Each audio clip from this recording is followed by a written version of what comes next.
I'm Evan Mitchell, 42, founder of Evolution Tech Solutions and until recently, husband to Allison for 12 wonderful years. At least I thought they were wonderful until I opened my email to find divorce papers and a photo of my wife with her 23-year-old boyfriend lounging in our vacation home. Her message, "The house is mine now." I calmly finished my coffee, replied, "Are you sure about that?" and blocked her number and email. Little did she know what was coming next. Before I dive into this wild story, let me know where you're watching from in the comments below. Hit that like button and subscribe if you want to see how I handled this betrayal with calculated precision rather than emotional outbursts. Trust me, you'll want to see how this unfolds. My morning routine had always been predictable. Wake up at 5:30 a.m., brew my specialty dark roast coffee, and spend an hour reviewing business proposals before heading to my downtown office. My penthouse apartment offered panoramic views of the city skyline, a constant reminder of how far I'd come from the struggling programmer I once was. That particular Tuesday started no differently, except it would become the day that changed everything. Allison and I met 14 years ago at the annual Tech Innovate conference in San Francisco. I was presenting my startup concept, a revolutionary customer relationship management platform that would later become Evolution Tech's flagship product. She was the marketing director for the conference, confidently managing the chaos with effortless grace. When she approached me after my presentation with constructive feedback on my pitch, I was immediately drawn to her sharp mind and direct approach. "Your concept is brilliant," she had said, "but your presentation lacks the emotional hook that would make investors throw money at you." Her honesty was refreshing in an industry full of yes-men. Our first date was the following evening, dinner at a small Italian restaurant where we talked until the staff began stacking chairs around us. By the end of the conference week, we were inseparable.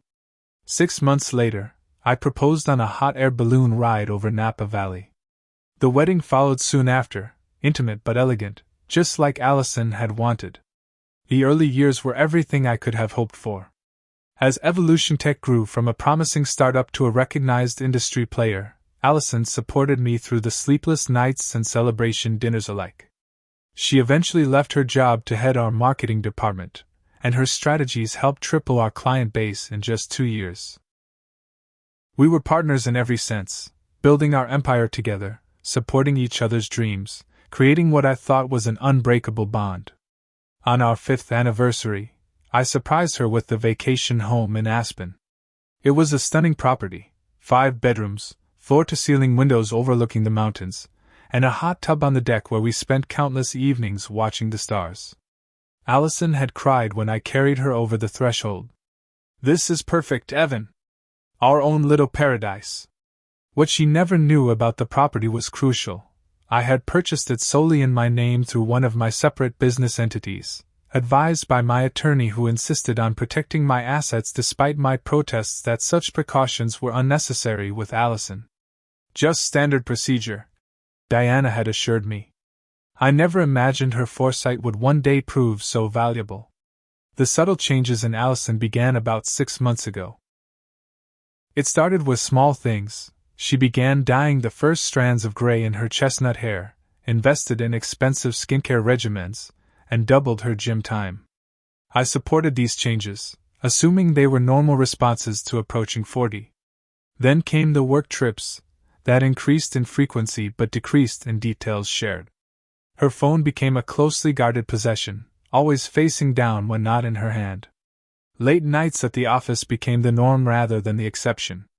Our joint credit card statements showed unexplained charges, boutique fitness studios I'd never heard of, restaurants in parts of town where she claimed to never visit, weekend hotel charges when she was supposedly at marketing retreats. When I casually inquired about these discrepancies, her explanations came too quickly, too rehearsed. Still, I was distracted by the biggest deal of my career, a potential merger with a European tech giant that would expand Evolution Tech globally. The negotiations required my full attention, including a 2-week trip to Amsterdam and London that I'd been dreading. Allison had kissed me goodbye at the airport with unexpected enthusiasm. "Take your time, honey. Make this deal perfect. I'll be fine here. After 10 days of productive meetings, we finalized the agreement 2 days early. I decided to surprise Allison by returning home unannounced, picking up her favorite macarons from the French bakery she loved, and planning a weekend getaway to celebrate. When I called her office to discreetly check her availability, her assistant's confusion was apparent. Mr. Mitchell? Allison took the week off. Said she was joining you in Europe. That was the first concrete confirmation that something was seriously wrong. But even then, I wasn't prepared for what awaited me in my inbox the next morning. The morning sun filtered through the blinds of my penthouse as I settled at my desk with my coffee, still jet-lagged from the international flight. My laptop hummed to life, and the notification appeared. New email from Allison Mitchell, important documents. I clicked it open, expecting perhaps an explanation for her deception about her whereabouts. Instead, my screen filled with the image that would be forever burned into my memory. Allison in our Aspen vacation home's hot tub, champagne flute raised in a mocking toast, wrapped in the arms of a man who couldn't be older than 23. His muscular physique and carefully styled hair screamed personal trainer, while his smug smile toward the camera suggested he was fully aware of whose home he was enjoying. Below the photo was a brief message. Evan, I've outgrown our marriage and found someone who makes me feel alive again. My lawyer has prepared the attached divorce papers. I'm keeping the Aspen house, and I want half of Evolution Tech plus alimony. The house is mine now. Don't bother coming here, we've already changed the entry code. I'll be emptying our joint account this afternoon for renovations. Time for you to pay for all those nights you chose work over me. Allison. The attached legal document was 26 pages of demands: the vacation home, our art collection, my vintage car collection, half of my company shares, and substantial alimony that would fund a lifestyle far beyond what we'd lived together. Most men might have immediately called their wife, screaming accusations and threats. Some might have thrown their laptop across the room or punched a wall. Perhaps others would have broken down entirely. But 12 years running a tech company through market crashes, betrayals by early investors, and ruthless competition had taught me something valuable. Emotional reactions rarely yield optimal outcomes. So instead, I took a long sip of my coffee, feeling the warm liquid contrast with the ice forming in my chest. I studied the photo again, noting details that told a deeper story. The familiarity with which they occupied the space suggested this wasn't their first time there. The expensive watch on the young man's wrist, one I recognized as a limited edition that retailed for nearly $30,000, indicated Allison had already been sharing our wealth. With steady hands, I typed 2 responses. First, to Allison. Are you sure about that? Simple, non-confrontational, but with an undercurrent that might give her pause if she were thinking rationally. The second email went to Diana Reed, my corporate attorney who had been with me since founding Evolution Tech. Need urgent meeting. Allison filing for divorce, making significant claims on assets including Aspen property. Available immediately? Then I systematically blocked Allison's number on my phone, removed her from my email contacts with a filter to send future messages to a folder I wouldn't see, and deactivated her access to our shared cloud storage. Not out of petty revenge, but strategic necessity. I needed time to think without her manipulations. Within 15 minutes, Diana called. I'm on my way to your office now, Evan. Don't respond to anything else, don't sign anything, and most importantly, don't leave your apartment until I get there. When Diana arrived, her usual professional demeanor was tinged with genuine concern. She'd been more than just my attorney over the years. She'd become a trusted friend who had guided Evolution Tech through complex legal waters and me through difficult business decisions. Show me everything, she said, setting her briefcase on my coffee table. I handed her my laptop with the emails still open. Her expression remained neutral as she read, but I noticed her fingers tightening on the computer. The good news, Diana said after reviewing the divorce papers, is that these demands are primarily posturing. The bad news is that she clearly has an aggressive attorney who's encouraged her to aim high. She paused, studying me. You're remarkably calm, Evan. I shrugged. Falling apart won't help me think clearly. Let's discuss the Aspen house first, Diana continued, pulling out her tablet and accessing files. As I suspected, we're in excellent shape there. The property was purchased through Mitchell Investments LLC, which predates your marriage and has only you as a member. It was never commingled with marital assets, you maintained it with company funds, and Allison's name appears nowhere on any documentation. A small smile crossed my face. So when she says the house is mine now, she's in for a significant surprise, Diana finished. Now, regarding Evolution Tech, the prenuptial agreement we executed does entitle her to some equity based on her contributions to the company's growth, but nowhere near half. As for the joint accounts, she grimaced slightly. That's more problematic. She has legal access, so technically she can withdraw funds. How much are we talking about? About $180,000, I replied. Our main wealth is in investments and separate accounts. Diana nodded. We should freeze those accounts immediately on grounds of potential dissipation of marital assets. I'll file emergency motions this afternoon. She began typing notes on her tablet. Evan, I need to ask, do you have any idea who this man is? None whatsoever, I admitted. But I intend to find out. One more thing, Diana said, her voice softening slightly. Are you absolutely certain you want to proceed with divorce? Sometimes these situations can be reconciled with proper counseling. The question gave me pause. Despite the shock and betrayal, 12 years of marriage couldn't be erased in an instant. But the calculated nature of Allison's actions, the secret planning, the cruel delivery, the public humiliation she clearly intended, told me everything I needed to know about who she had become. I'm certain, I said finally. But I want this handled properly. Firmly, but properly. Diana nodded. Then let's get to work. Allison clearly thinks she has the upper hand. I believe it's time to show her just how mistaken she is. As soon as Diana left with a clear legal strategy in motion, I called Zachary Wilson, my best friend since college and now Evolution Tech's Chief Technology Officer. Zach had been there through everything, the company's founding, my wedding to Allison, every triumph and setback along the way. If anyone would understand the magnitude of what had just happened, it would be him. I'll be there in 30 with food, was his immediate response after I explained the situation. No questions, no platitudes, just immediate support. True to his word, Zachary arrived with bags of our favorite comfort food from the Thai restaurant we'd frequented during the early startup days when we couldn't afford proper meals. The familiar aroma of pad thai and green curry filled my apartment as we spread the containers across my dining table. Okay, Zachary said, handing me a plate. Walk me through everything again. Leave nothing out. As I recounted the morning's events in detail, Zachary's expression darkened. He and Allison had always gotten along well. She'd even helped his sister find a job when she moved to the city 3 years ago. I can't believe she would do this, he muttered. The Allison I thought I knew would never. I don't think she's been the Allison we knew for quite some time, I replied, pushing my food around the plate with minimal appetite. The question is, how long has this been going on, and what else don't I know? That's when it happened. The calm facade I'd maintained all morning finally cracked.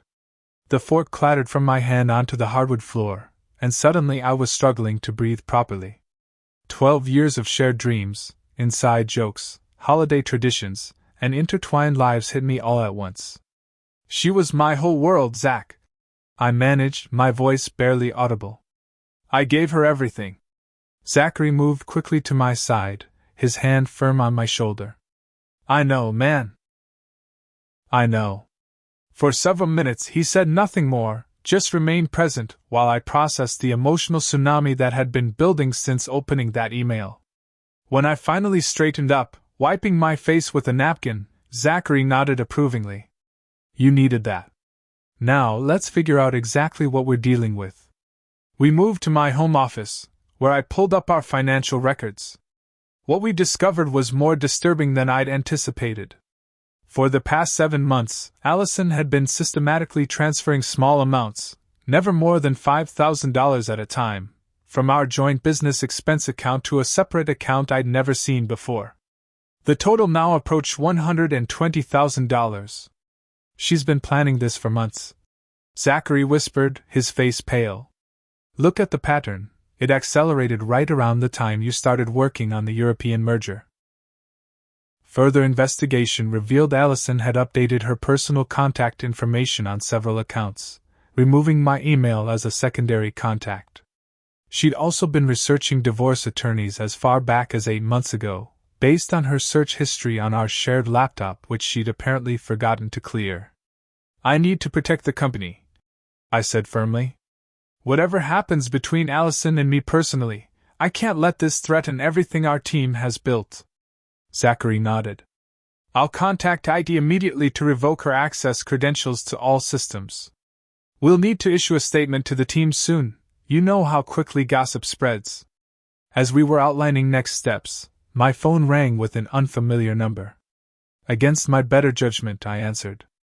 Evan? It's Charlotte. Allison's sister. Charlotte and I had always had a cordial but distant relationship.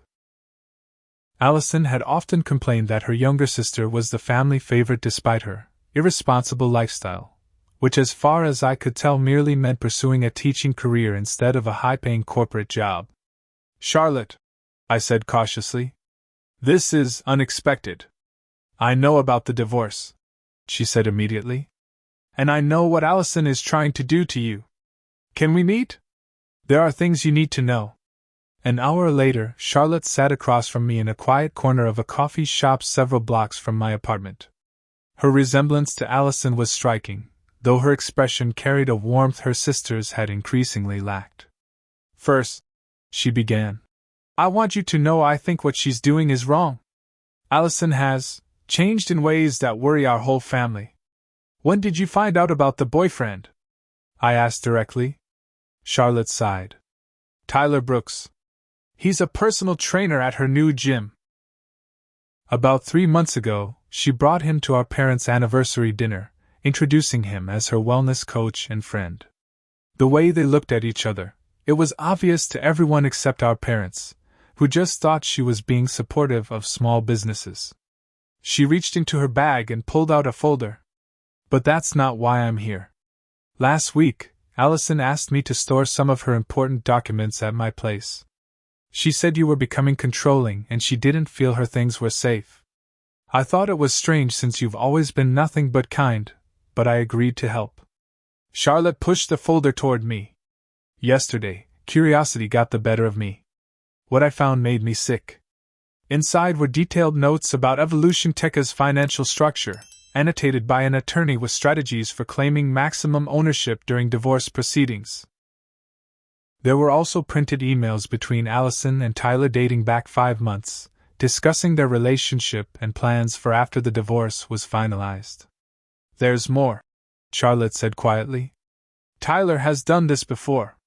He was involved with the wife of a real estate developer last year. Same pattern, older, wealthy woman, nasty divorce, big settlement. He disappeared once the money came through. I felt a cold clarity washing over me. Why are you showing me this? Charlotte met my gaze directly. Because despite her flaws, Allison is my sister, and she's making a terrible mistake that will cost her the one genuine relationship in her life. And because you've always been good to her, and to our family. You deserve to protect yourself.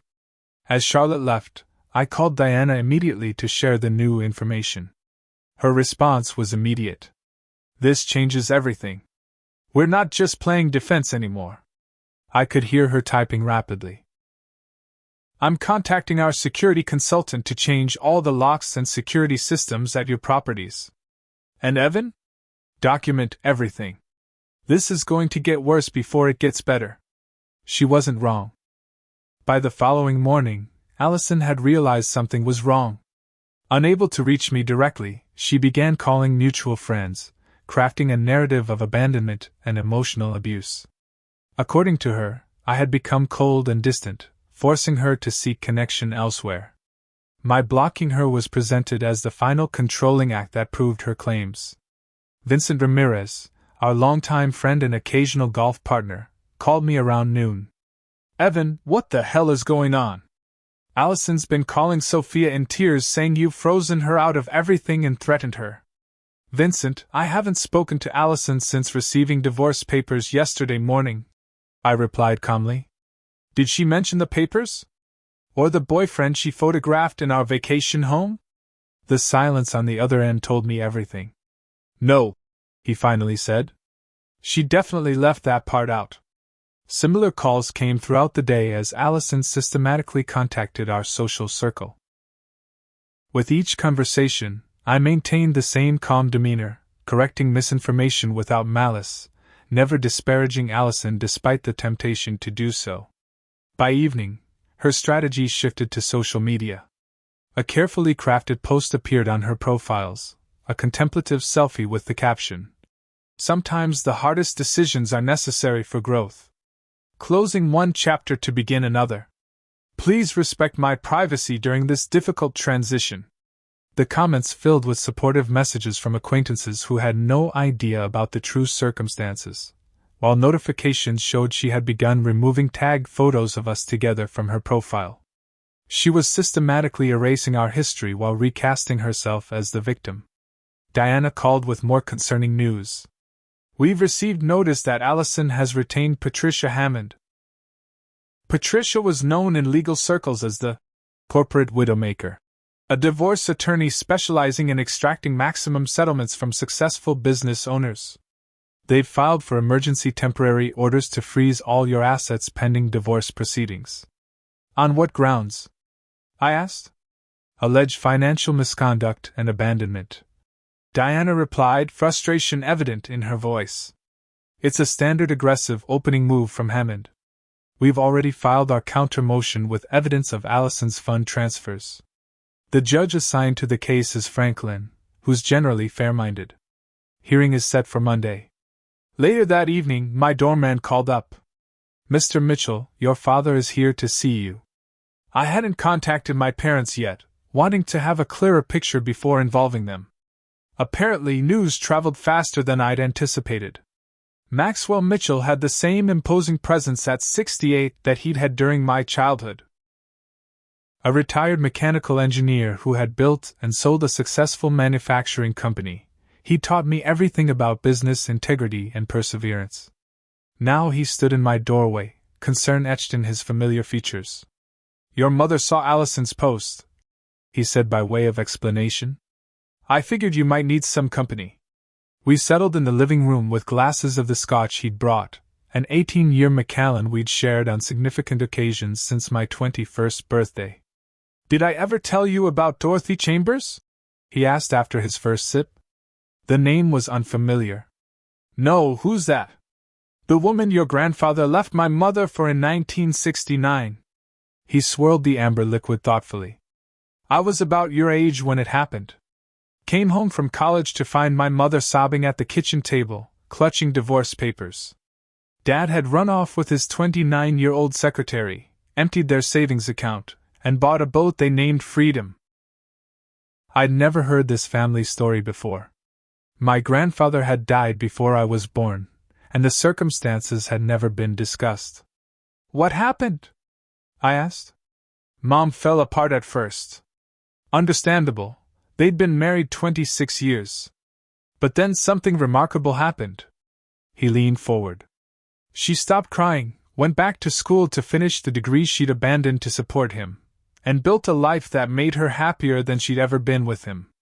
Meanwhile, Dorothy left Grandpa 3 years later for a younger man, taking half of what he had left." Maxwell fixed me with a penetrating gaze. "The point is, son, this kind of betrayal feels like the end of the world, but it's actually an opportunity disguised as a catastrophe. How you respond now defines the next chapter of your life."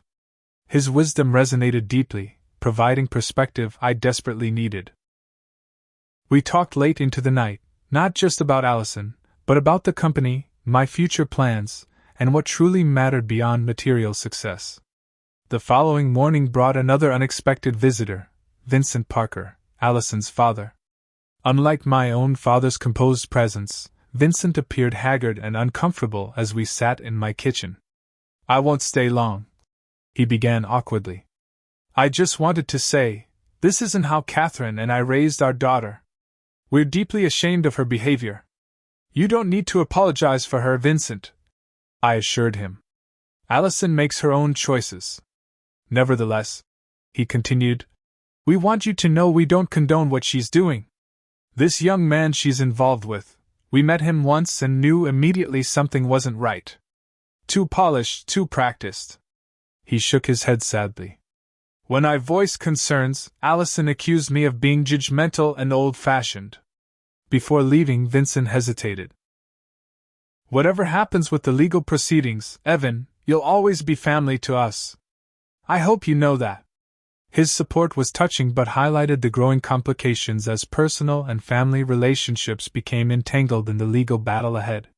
This became even more evident when I arrived at the office to find our PR director, Rebecca, waiting anxiously in my office. The business press has picked up on rumors of trouble between you and Allison, she reported, showing me a notification from a prominent tech blog requesting comment on my marital issues and their potential impact on the pending European merger. The merger, our biggest business achievement to date, was now potentially at risk. The European company, traditionally conservative, had included a standard morality clause in our agreement that could be triggered by public scandal. We need to get ahead of this, Rebecca advised. A simple, dignified statement acknowledging a private matter that won't affect business operations. As we drafted appropriate language, Diana arrived with our evidence package for Monday's hearing, financial records, Charlotte's documents, and statements from witnesses who could attest to Allison's recent behavior changes. The pieces were falling into place, but I couldn't shake the feeling that Allison had more surprises planned. I was right. After 5 days of strategic legal maneuvering and careful reputation management, I received a text from an unknown number. You can't hide forever, Evan. We need to talk. It was followed by a photo of Allison and Tyler standing in front of our Aspen home's distinctive fireplace, champagne glasses raised in a mocking toast. I showed the message to Zachary, who had been staying in my guest room, providing both security and moral support during the most difficult days. She's trying to provoke you, he observed. Hammond probably told her to establish communication to claim you're being unresponsive. Maybe, I replied, studying the image more carefully. But look at the background. They've rearranged the furniture, removed our photos. They're acting like they own the place. Which they don't, Zachary reminded me. Exactly. A plan began forming in my mind. I think it's time we visited Aspen. Diana strongly advised against direct confrontation before the hearing, but eventually conceded that documenting their occupation of the property could strengthen our case, provided I maintained absolute composure and recorded all interactions. The next morning, Zachary and I boarded a flight to Colorado. The drive from the airport to the vacation home was tense, the familiar mountain landscape now overshadowed by the unpleasant confrontation ahead. You sure you're ready for this? Zachary asked as we turned onto the private road leading to the property. No, I admitted. But it needs to be done. As we approached, I noticed several unfamiliar cars parked in the circular driveway. Music and laughter drifted from the back deck. They were having a party. Stay calm, Zachary reminded me. Remember, you're the legal owner. You have every right to be here. I used my key to enter through the front door, Zachary close behind. We followed the sounds to the back deck, where the scene stopped me cold. Allison and Tyler were hosting at least a dozen people, some I recognized as her friends, others complete strangers. They were using our wedding crystal, drinking wine from my private collection, behaving as if they owned everything in sight. Allison spotted me first, her champagne glass freezing halfway to her lips. The smile died on her face, replaced by momentary panic before she composed herself. Evan, she said loudly, drawing everyone's attention. This is inappropriate. You can't just show up unannounced at my home. The deck fell silent as guests turned to stare, awkwardly lowering their glasses and plates. Your home? I repeated calmly, scanning the crowd. That's an interesting perspective, considering the property is titled solely to Mitchell Investments LLC, of which you are not a member, partner, or beneficiary. Tyler stepped forward, physically positioning himself between Allison and me.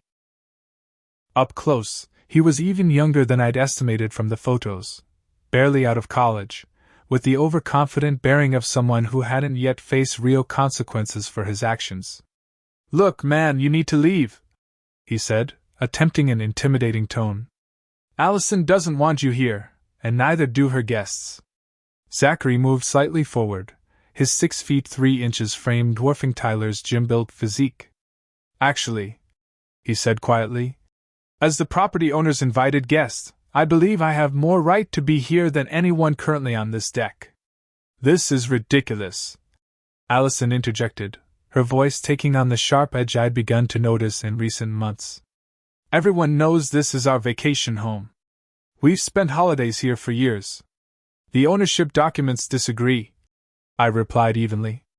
"As does the LLC operating agreement established 3 years before we purchased the property." Allison's expression darkened. "We need to speak privately," she hissed, grabbing my arm and attempting to pull me toward the house. I gently removed her hand. "Anything you need to say can be shared with our attorneys present." "Fine," she snapped. "Everyone, please excuse us for a few minutes." To her credit, she managed a convincing hostess smile. "Please enjoy the deck and the view. We'll be right back." We moved to the study, the room where I'd spent countless hours working during supposed vacation time, a source of frequent tension in our marriage. Tyler followed uninvited, hovering protectively near Allison. "What exactly do you think you're accomplishing with this stunt?" Allison demanded once the door closed. "I'm simply visiting my property," I replied. "The better question is what you think you're accomplishing by occupying it illegally and depleting my wine collection with your friends." "Our friends," she corrected automatically. "And this house is part of our marital assets, regardless of whatever corporate shell game you think protects it." "Patricia Hammond told you that, I assume?" I asked. "Did she explain Colorado property law regarding assets purchased through pre-existing business entities? Or the significance of the maintenance being paid exclusively through company accounts?" A flicker of uncertainty crossed Allison's face before she recovered. "You always do this, hide behind technicalities and legal loopholes. This is exactly why our marriage failed." "Is it?"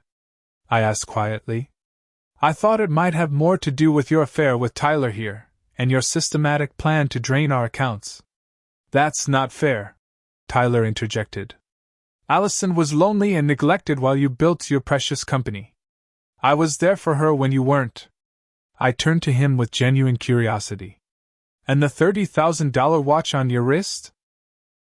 Were you there for that too, or was that Allison showing her appreciation with my money?" Tyler's hand automatically covered the watch, confirmation enough of my suspicion. "You know nothing about our relationship," Allison said coldly. "Tyler appreciates me for who I am, not what I can contribute to a balance sheet. Is that what you think our marriage was about?" The question came from a place of genuine pain rather than strategy. "After 12 years together? Don't act innocent," she spat. "I've been planning my exit for over a year, Evan." "A year? And you never noticed because you were too busy with your merger and your meetings and your endless work calls." The admission of such lengthy premeditation was jarring, but before I could respond, the study door opened and Charlotte burst in, her expression a mixture of determination and regret. "That's enough, Allison," she said firmly. Allison whirled toward her sister. "What are you doing here? How did you even know?" "I called her," I admitted. "When we were on the way." "You had no right," Allison began, but Charlotte cut her off. "He had every right after what you've done." Charlotte pulled out her phone. "I wasn't going to get involved, but this has gone too far." She pressed play on a recorded conversation. Allison's voice filled the room.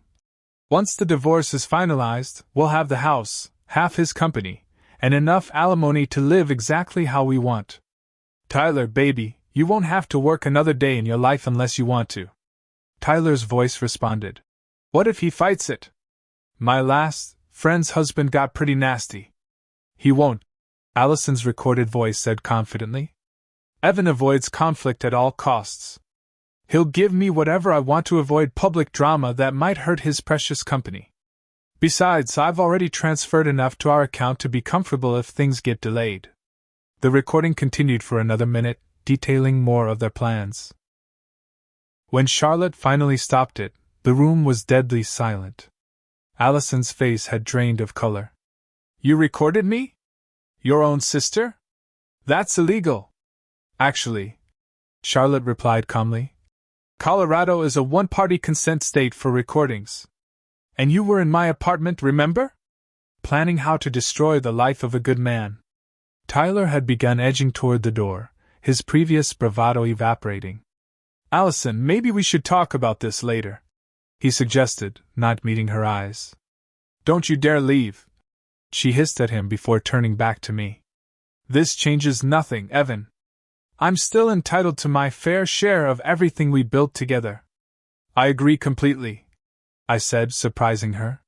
You are entitled to your fair share, which we can negotiate reasonably. What you're not entitled to is this house, half my pre-existing company, or the funds you've been secretly diverting. As for the joint accounts you threatened to empty? The court froze them yesterday after our emergency hearing. The shock on her face confirmed she hadn't yet attempted to access those funds. You can't do that, she whispered. I didn't. I corrected her. Judge Franklin did, after reviewing evidence of your financial misconduct. There's also the matter of the morality clause in our prenuptial agreement that you seem to have forgotten. What morality clause? Tyler asked, looking confused. The standard infidelity provision, I explained, addressing him directly for the first time. In case of proven adultery, the prenuptial financial divisions shift significantly. Your hot tub photos provided excellent evidence. Allison's composure finally shattered completely.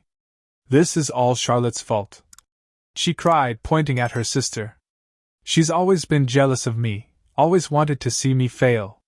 That's not true and you know it, Charlotte replied sadly. I came here hoping you'd recognize what you're throwing away before it's too late. From the deck, we could hear uncomfortable murmuring as guests began to sense the party's premature end. One by one, car engines started in the driveway as people made discreet exits. Tyler checked his phone, frowning at the screen. I should go, he said to Allison. I just remembered I have an early client tomorrow. Tomorrow is Sunday, Zachary pointed out mildly. Tyler flushed. A special session, he muttered unconvincingly. Tyler, Allison said, her voice dangerous. Don't you dare walk out now. But his expression made it clear. The promised wealth was evaporating before his eyes, and with it, his interest in standing by Allison's side. I'll call you, he said lamely, already backing toward the door. We can talk when things calm down. As Tyler fled, I almost felt sorry for Allison. Almost. The next hour unfolded like a carefully orchestrated symphony reaching its crescendo.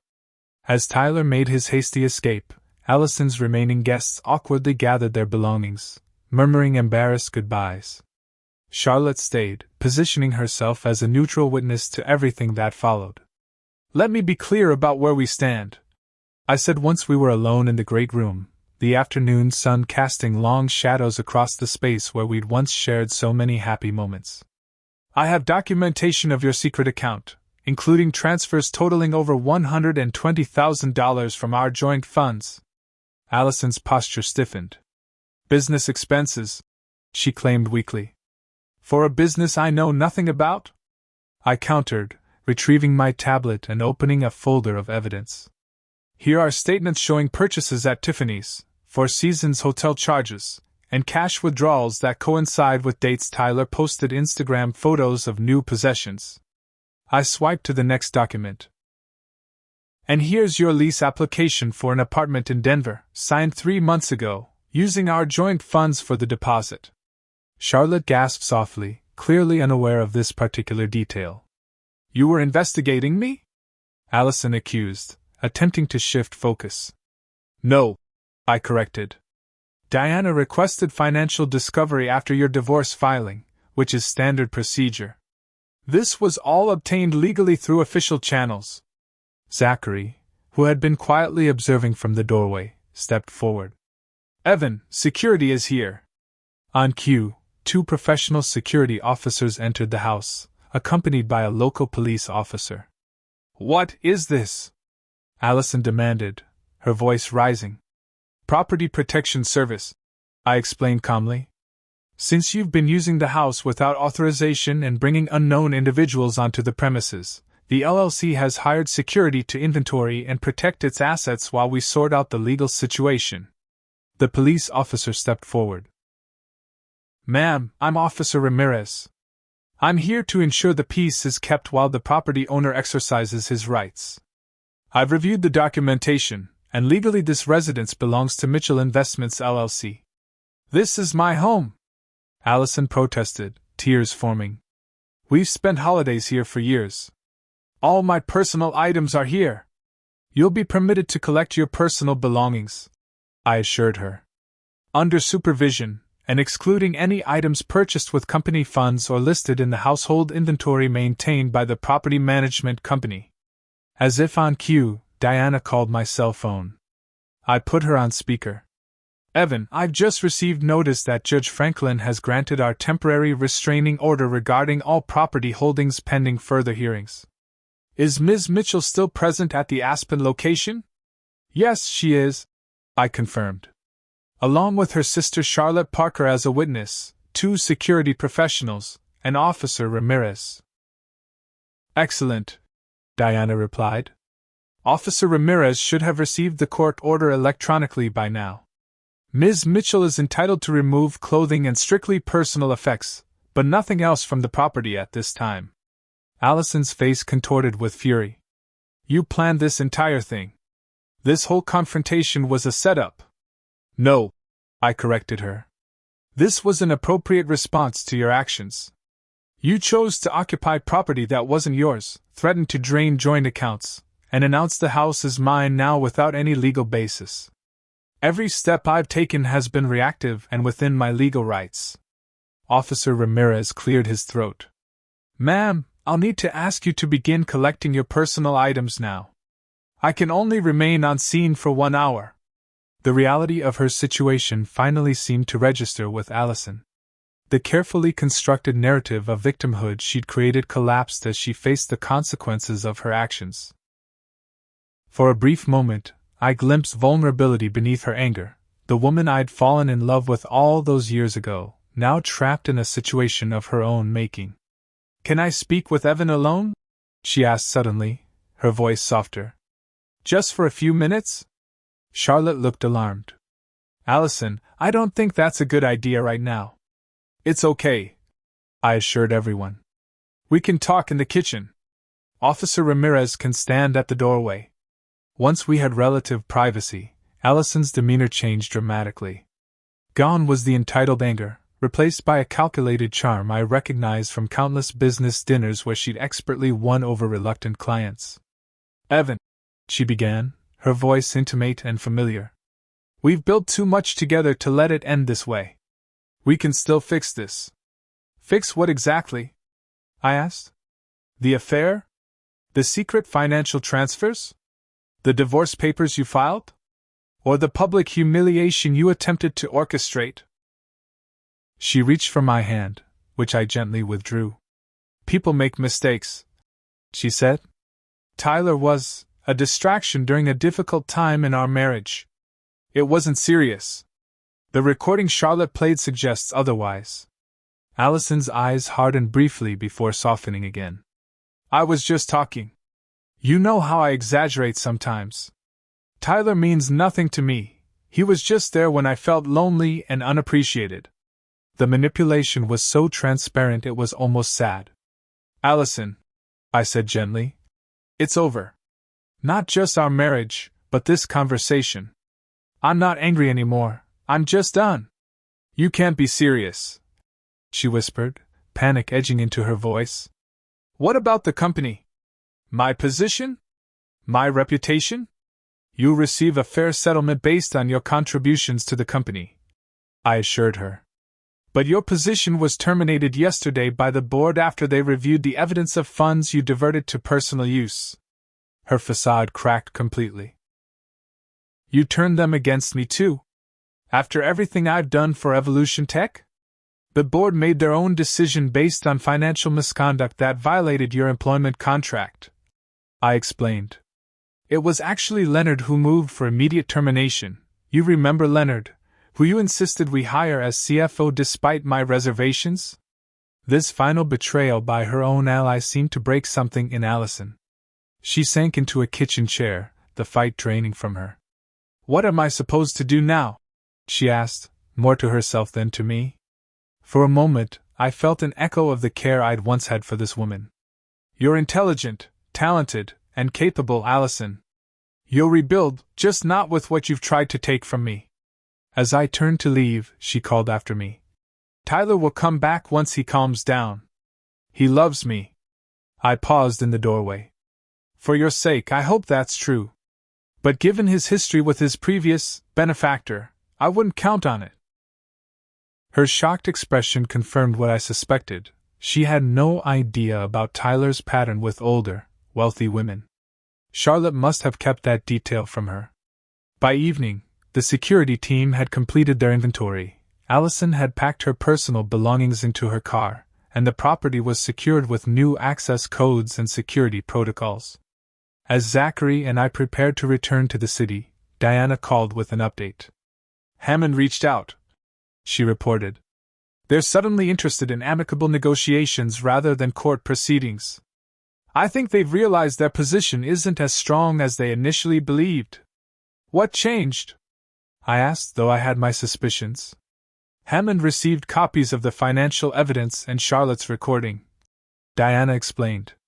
And apparently, there's been another development. Tyler Brooks was just spotted at Denver International Airport with luggage, purchasing a one-way ticket to Miami. So much for love, I thought but didn't say. We're in a strong position now, Diana continued.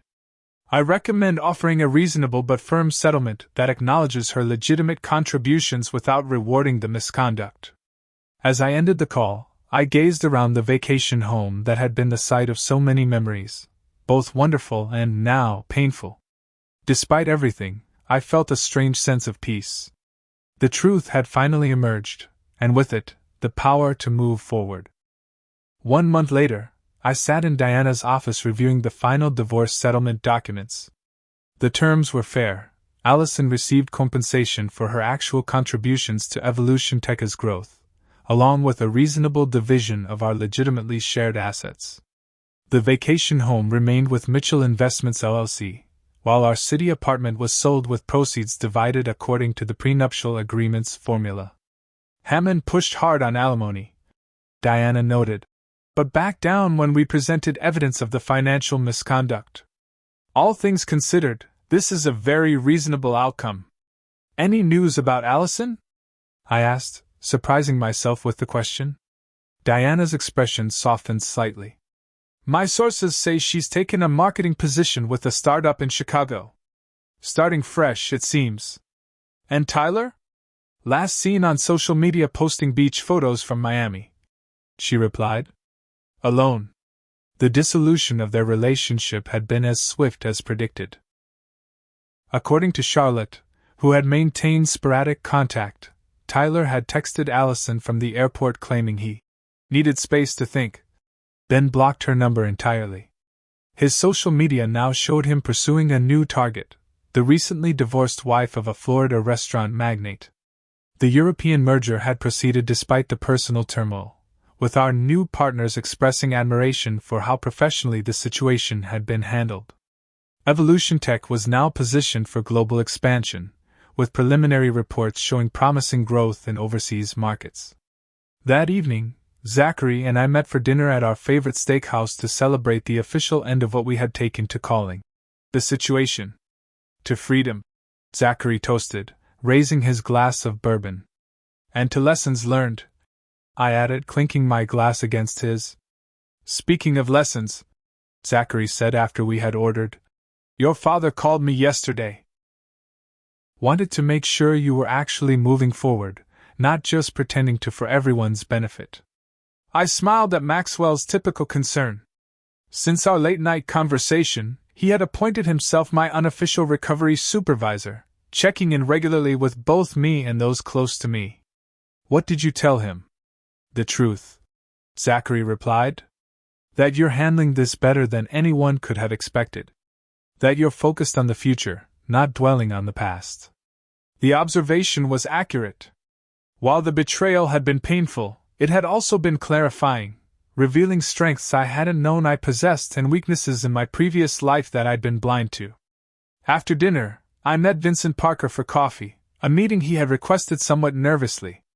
Allison's father looked older than when I'd last seen him, the strain of recent events evident in new lines around his eyes. "I wanted to apologize again," he began after we were seated. "Catherine and I raised her better than this. Vincent, you don't need to apologize for Allison's choices," I assured him. "She's an adult who made her own decisions." He nodded sadly. "Still, we miss having you in our family. You were the son we never had." The sentiment was touching, and I realized I missed them too. "There's no reason we can't maintain a relationship," I suggested. "If that's something you and Catherine would want." The relief on his face was immediate. "We'd like that very much." The following weekend, I returned to the Aspen house alone, determined to reclaim the space that had been temporarily tainted by Allison's betrayal.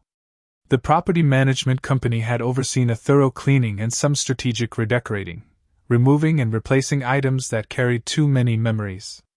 Standing on the deck where the confrontation had occurred, I called Charlotte to thank her again for her crucial intervention. "How are you doing, really?" she asked after we'd exchanged pleasantries. "Better than expected," I admitted. "Busy with work, reconnecting with friends I'd neglected." "And Allison?" "We haven't spoken since that day," I said. "I think that's for the best." Charlotte sighed. "She called me last week. Tyler's gone completely, and reality is setting in. I think she's beginning to understand what she threw away. That's her journey now," I replied, surprising myself with how little satisfaction I felt at the news. "I wish her well, genuinely." Just from a considerable distance. After we hung up, I remained on the deck watching the sunset paint the mountains in brilliant oranges and purples. My father's words from that night in my apartment echoed in my mind. "This kind of betrayal feels like the end of the world, but it's actually an opportunity disguised as a catastrophe." He had been right. The past month had been transformative in unexpected ways. I had discovered resilience I didn't know I possessed, strengthened relationships with people who truly cared about me, and gained clarity about what I wanted for my future. That evening, as I enjoyed a quiet dinner at the kitchen counter, my phone chimed with a message from an unexpected source, Melissa Hendricks, who had been my lab partner in college before our paths diverged. We had reconnected at a tech conference shortly before the situation began, and had exchanged casual messages about potential collaboration between her research firm and Evolution Tech. "Heard you're in Aspen this weekend," her message read. "I'm actually at a conference in Denver. Any chance you'd be up for coffee if I drove up tomorrow? Have some interesting research findings that align perfectly with your European expansion." For the first time in months, I felt a genuine smile spread across my face. Whether it led to a valuable business connection, a rekindled friendship, or something more, the possibility of something new felt refreshingly hopeful. The next morning, I enjoyed my coffee on the deck, watching the mountains emerge from dawn mist. 6 weeks ago, I had received an email that had shattered my world, accompanied by a cruel taunt. "The house is mine now." My calm response then, "Are you sure about that?" had been born of shock and strategic thinking. But as I sat in peaceful solitude, I realized it had been precisely the right question, not just about the house, but about everything Allison had tried to claim was hers to take. The lesson was profound in its simplicity. Responding with integrity rather than reactive anger had made all the difference. By choosing calm calculation over emotional outburst, I had protected what was rightfully mine while allowing what needed to end to conclude with dignity. I thought about all of you who have followed this story to its conclusion. Have you ever faced betrayal and found unexpected strength in your response? Or discovered that losing something you thought was essential actually opened the door to something better? Share your experiences in the comments below. Your story might be exactly what someone else needs to hear right now. If you found value in my journey, please hit the like button and subscribe for more stories about navigating life's unexpected challenges. And if you know someone facing their own difficult crossroads, share this with them as a reminder that how we respond to betrayal often determines what comes next. Thank you for joining me through this chapter of my life. Remember, sometimes the end of what we thought we wanted becomes the beginning of what we truly need. Until next time, this is Evan Mitchell, wishing you wisdom and calm in your own moments of decision.